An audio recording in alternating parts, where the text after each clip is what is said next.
अच्छा, अब ना मैंने तुम्हें पिछली वीडियो में जो है वो लेफ़्ट टू राइट बताया था, ठीक है? लेफ़्ट टू राइट कि हम लेफ़्ट टू राइट जाते हुए कैसे जो है वो ग्रुप ट्रेंड्स बताएंगे, ठीक है? अब मैं तुम्हें बता रही हूँ अप टू डाउन, मतलब ऊपर से नीचे, जैसे ये प्रोडक्ट टेबल है, ठीक है? हम ऊपर से नीचे के क्या ट्रेंड्स होंगे वो कैसे बताएंगे वो मैं तुम्हें बता रही हूँ, ठीक है? मिस लिखेंगे अप टू डाउन, या तो फिर मिस लिख देंगे डाउन द ग्रुप, एक ही बात है इसका मतलब। डाउन द ग्रुप मतलब अप से डाउन, ठीक है? अब इसके लिए भी वही मेथड है जो इसका मेथड है, ठीक है? लेकिन इसका फ्रेज़ जो है वो थोड़ा सा डिफरेंट है। इसका फ्रेज़ क्या होगा कि आ मी इन एवरी ग्रुप, ठीक है? ये फ्रेज़ तुमने याद रखना है। अब ये थोड़े मतलब अच्छे फ्रेज़ हैं तो तुम्हें याद रहेंगे, ठीक है? ऐसे फ्रेज़ हैं कि भूल नहीं सकती तुम, तो कोशिश करो उसको याद कर लो, ठीक है? अब अब मी का मैंने दोनों कैपिटल बनाया है, इसका मतलब ये है कि ये दोनों एम और ई दोनों यूज़ होंगे, ठीक है? AMEIE और जी यूज़ नहीं होगा, ये मैंने सिर्फ फ्रेज़ को कंप्लीट करने के लिए यूज़ किया है, ये ग्रुप यूज़ नहीं होगा, ठीक है? तो देखते हैं ए से क्या होगा। ए से वही होगा जो पहले था, एटॉमिक रेडियस, ठीक है? ये पहले आ जाएगा। अब एम से क्या हो गया, वही होगा जो पहले था, मेटेलिक कैरेक्टर, ठीक है? फिर आ जाएगा ई, मी का ई, इसमें भी क्या वही होगा, इलेक्ट्रोनेगेटिविटी,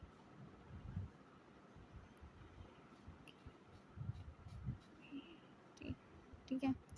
क्या होगा आई से क्या होगा, वही होगा पहले था, आयोनाइजेशन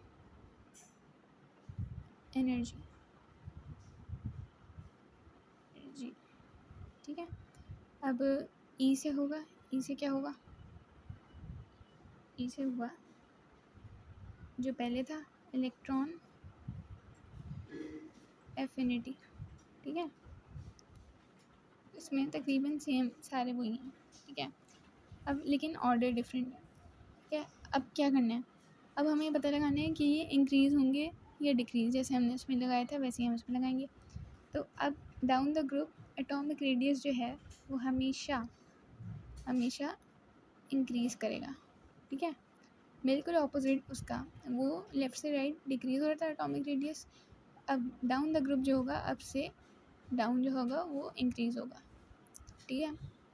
मेटेलिक कैरेक्टर हमेशा डाउन द ग्रुप क्या होगा, इंक्रीज़ होगा, दोनों इंक्रीज़ होंगे, मेटेलिक कैरेक्टर और atomic radius down the group increase होंगे, ठीक है? Down the group increase. अच्छा, इलेक्ट्रोनेगेटिविटी क्या होगी, इसमें डिक्रीज़ होगी, ठीक है? यहाँ क्या हो रही थी, लेफ़्ट से राइट इंक्रीज़ हो रही थी, यहाँ पे डाउन द ग्रुप क्या होगी, डिक्रीज़ होगी, बिल्कुल उसका ऑपोजिट। आयनाइजेशन भी क्या होगी, डिक्रीज़ होगी, इलेक्ट्रॉन एफिनिटी भी क्या होगी, डिक्रीज़ होगी। ये सब लास्ट के 3 डिक्रीज़ होंगे और उसके लास्ट के 3 इंक्रीज़ हो रहे, मतलब बिल्कुल ऑपोजिट हैं दोनों एक दूसरे के, ठीक है? तो ऐसा होगा कि अच्छा, एटॉमिक रेडियस जो है वो इंक्रीज़ क्यों होगा, क्योंकि जो है उसकी नंबर ऑफ़ शेल्स जो है ना, मतलब एटॉमिक जो एटम है ना उसका साइज़ बड़ा होता रहेगा, ये छोटा चलेगा फिर बड़ा, उससे बड़ा, उससे बड़ा, सबसे बड़ा। ये डाउन द ग्रुप क्या हो रहा है, बढ़ रहा है, इंक्रीज़ हो रहा है, एटॉमिक रेडियस बढ़ रहा है, ठीक है? इसी तरीके से मेटेलिक कैरेक्टर भी बढ़ता रहेगा, जितने भी यहाँ एलिमेंट्स होंगे डाउन द ग्रुप, यहाँ पे छोटा फिर उससे बड़ा, फिर उससे बड़ा, फिर उससे बड़ा, फिर सबसे बड़ा, ऐसे मेटेलिक कैरेक्टर बढ़ते रहेंगे, ठीक है? इलेक्ट्रोनेगेटिविटी क्या होगी, डिक्रीज़ होगी, अब यहाँ पे सबसे ज़्यादा होगी, फिर उससे कम, फिर उससे कम, फिर उससे कम, फिर सबसे कम, ऐसे क्या होगी, डिक्रीज़ होती रहेगी, ठीक है? ऐसे ही सारे हैं। इसमें भी क्या था कि एटॉमिक रेडियस जो है वो इसीलिए कम हो रहा था कि वो नंबर ऑफ़ शेल्स उसकी कम हो रही थी, कि लेफ़्ट से राइट जा रहे थे, तो यहाँ पे बड़ा एटम, उससे छोटा, फिर उससे छोटा, उससे छोटा, फिर सबसे छोटा, ऐसे मतलब कम हो रहा है, डिक्रीज़ हो रहा है, तो ये इंक्रीज़ हो रहा है, डिक्रीज़ हो रहा है, ये लेफ़्ट से राइट जा रहे हैं, ठीक है? ऐसे होगा।